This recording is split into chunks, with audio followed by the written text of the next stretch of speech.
So boom, I just entered my inner Tony Starks, and today I'm going to be flow rolling with the meta glasses on. And I haven't seen this type of content done yet, so I might be the first person to be flow rolling with the meta glasses on. And if you're going to be attempting this, I would make sure that you do not break your glasses, or especially if they're in side control, don't let them put their shoulder in your face because you could break your glasses. Without further ado, let's get right into the video. As I'm passing Tyler's guard, I'm grabbing onto his lapel and his belt, and then I'm just going to take mount and go to the other side. I then disengage and go off of mount, and then we just reset back into open guard. As he takes me down, then he starts playing some open guard and looking to pass.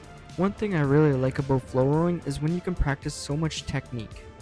And if you don't already do flow rolling, I made a whole video on how to do flow rolling and breaking it down.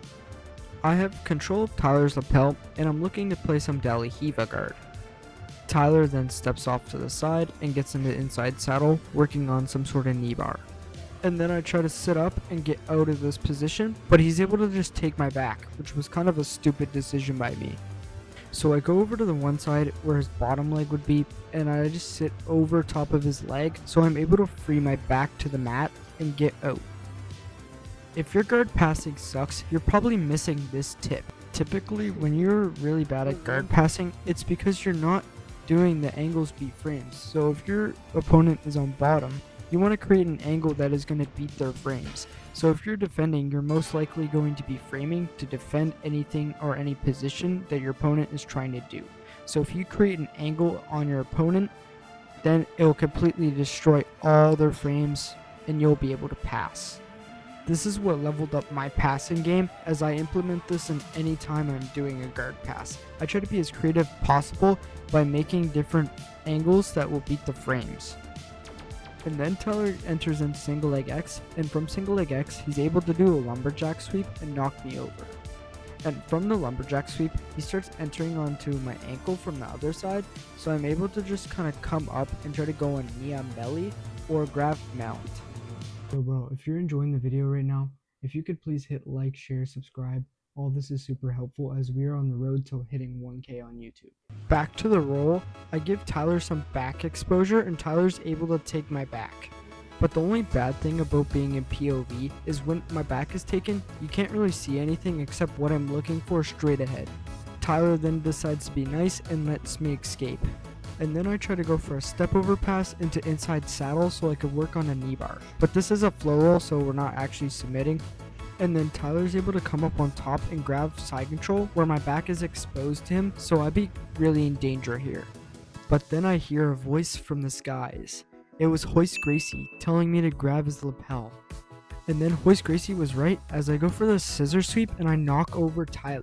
I'm able to get mount, and then from here, it's just all up in the air. I don't know what to do. But here, I'm attacking a rolling omoplata. And as I attack the omoplata, Tyler's able to free his shoulder, so then he's able to come out on top and get onto back control. Now, anytime your back is exposed, try to keep your back to the mat, especially if you're in back control. Get your shoulders to the mat.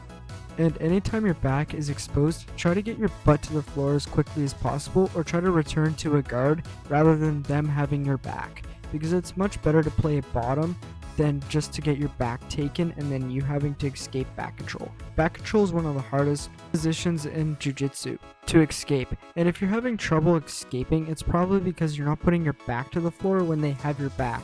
And then I try to go for the armbar, but then I give Tyler enough room and I give him turtle.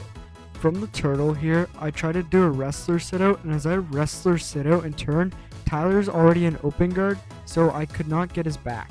And then I heard a bigger call from the skies. His name was Eddie Bravo. He said, "Garter, go for the tarantula choke." But that vision ends pretty quickly as that tarantula choke failed. But it is a flow roll, so what do you expect? Well, that brings the conclusion to this video. Moral of the story, should meta glasses be used in Jiu Jitsu? I think so. And if you enjoyed this type of content, please be sure to share, subscribe, and comment, as this helps out so much. And if you have any more content ideas to do with these meta glasses, let me know down below, because I would be sure to hear them out and possibly do them.